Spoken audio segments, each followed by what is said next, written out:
Hey there, everybody. Welcome to our preview for Only Murders in the Building, Season 3, Episode 5.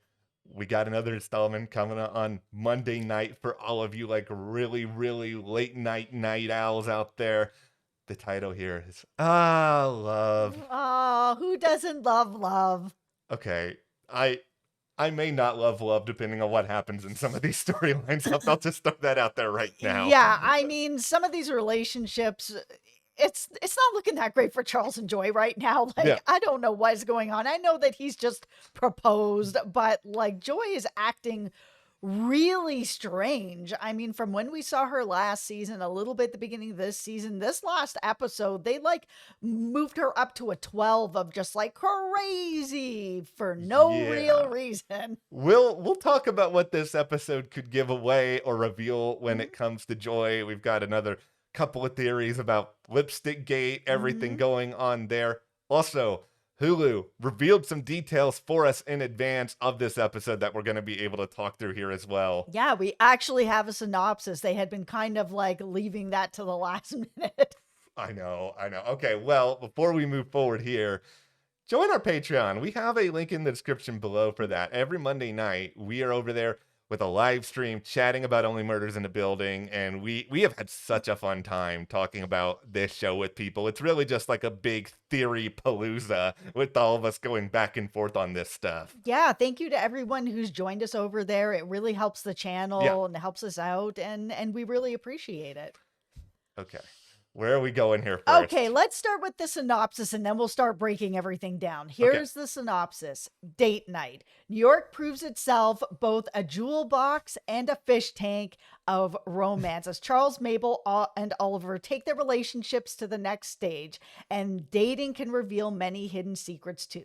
Let's talk about Mabel first. Yeah. They're taking their relationship to the next level. It's Robert Taubert that she's going out with, and it's kind of like they don't have any relationship. They spent like 5 minutes in a closet together and, a little bit of time looking over a little bit of footage, and that's about all they had. But I mean, there's a picture out there of them sitting at a table like they're having a dinner date. So I guess that's just like sparked off really fast.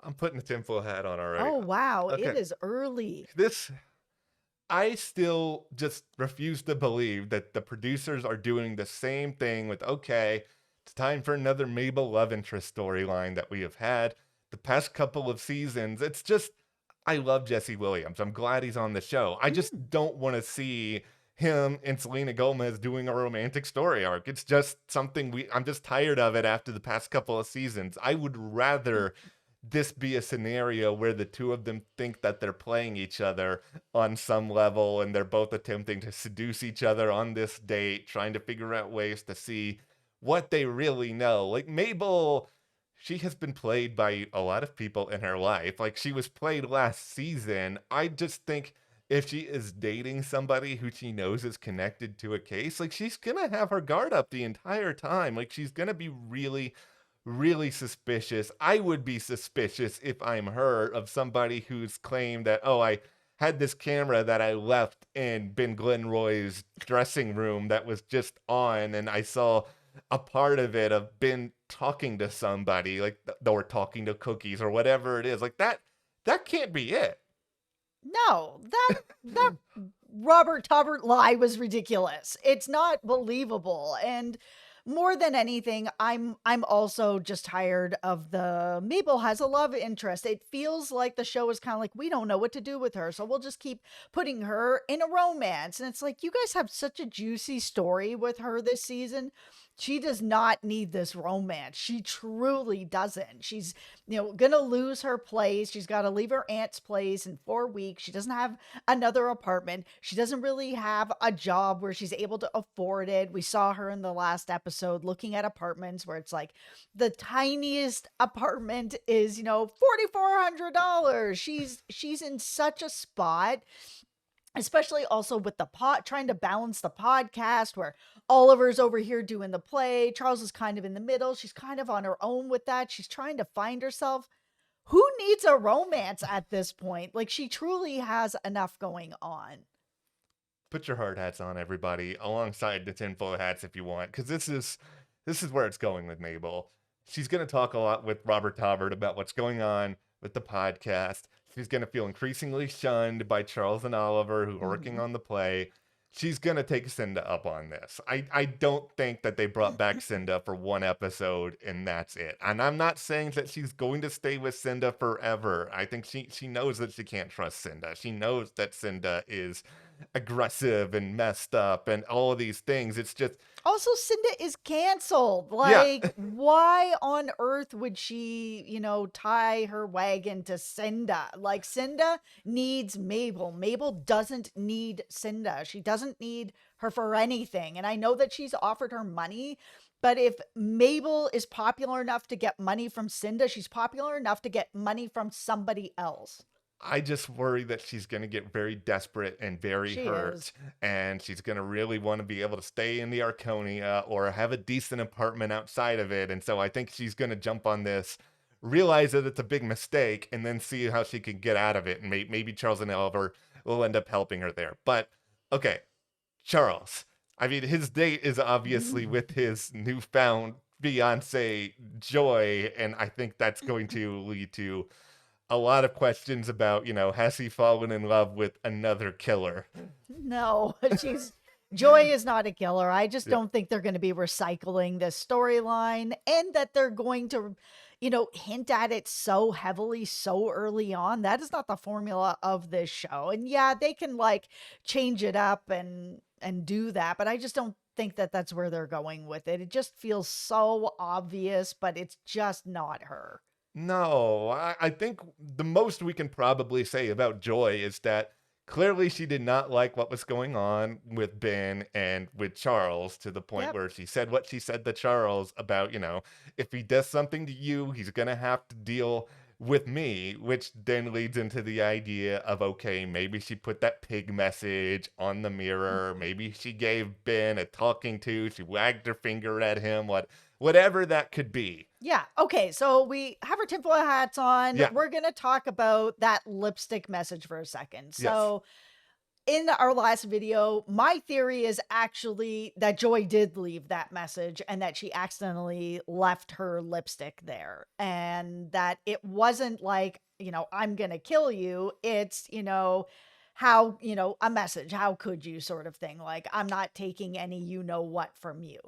However, there is a pretty popular theory that's going around along with the cookie theory that Ben was in there talking to the cookies. You're so sweet. You're going to ruin my career. You're going to all these types of things. That he took Joy's lipstick and wrote that message to himself as sort of like he ate all those cookies and he's feeling bad about it. And he's writing a message to himself to basically be like, how could you eat all those cookies? That it's an interesting idea, and I could see it. I could see it if you are of the belief that Ben was also talking directly to the cookies with the video footage, that he's clearly got like this difficult self-image that he's dealing with when it comes to food. Like that is something that does happen. Yes, the only sort of issue here is that then Joy would have had to have left that lipstick there Yeah. and when she came in to like, cover over whatever the red spot was that he had and we think it's an allergic reaction, Yeah. but she would have had to leave that lipstick there. And we saw her at the apartment with Charles, which was like, oh, cool, the lipstick. I was Yeah. wondering where that went because she seems very particular about where her stuff is. So unless she truly just had an absent-minded moment, it doesn't seem like it's in the Joy character to just like, use a lipstick on, Ben Yeah. for whatever reason and then leave it there. He would have had to have like kind of swiped it out of her makeup kit for what reason? This is why, to me, my theory on all of this is just that it wasn't her who wrote the lipstick message, just because, like you just said, with the I must have lost it somewhere. I couldn't find. She seemed genuine when she didn't know what happened to that lipstick, and yeah, it's possible she had an absent-minded moment. She just left it there, but it feels like to Mhm. me, she was in a position where maybe she was putting makeup on somebody else. Somebody went and snatched it from her bag and then went and wrote it on there at the last minute, because it would have had to have been at that point, after she was in there with Ben. It would have probably been after Ben was in there. Like, you can't go in there while Ben is there and write pig on the Yeah, mirror. that's the thing about it. There's only a few scenarios in which this happened. Either Joy went in, did his makeup, he swiped the lipstick, and she left and he wrote that to himself about the cookies. Or she went in, did his makeup, he left, she wrote it and accidentally left it.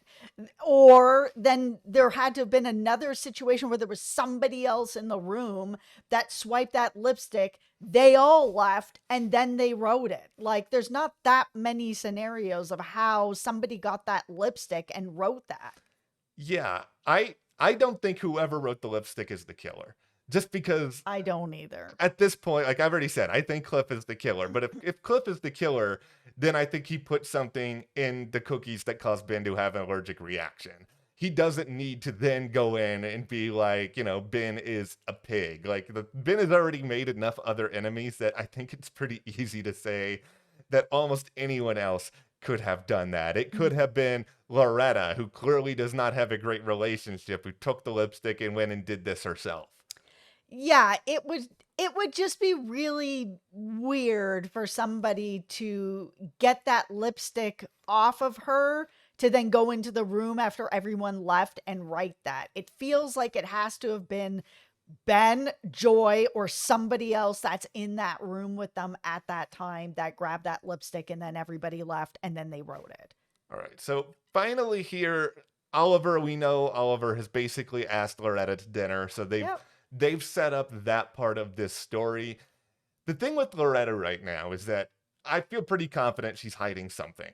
And it's hard to know exactly what that something is, because Yes. I don't think she's the killer. Like, what?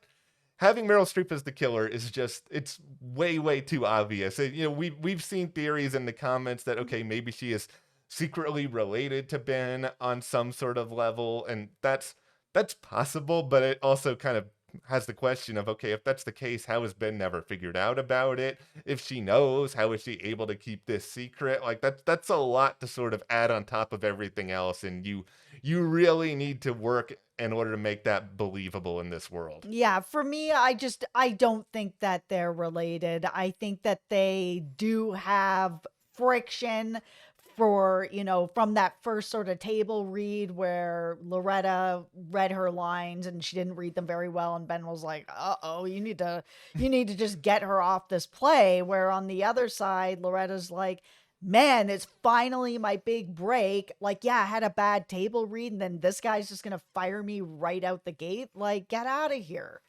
This is the episode where they need to have like a big monumental, like, scream at the television twist, because this is like halfway through the season at the time in which this is over. And, Mhm. I've said I believe the killer is one person, and you've had your theory that it was two people.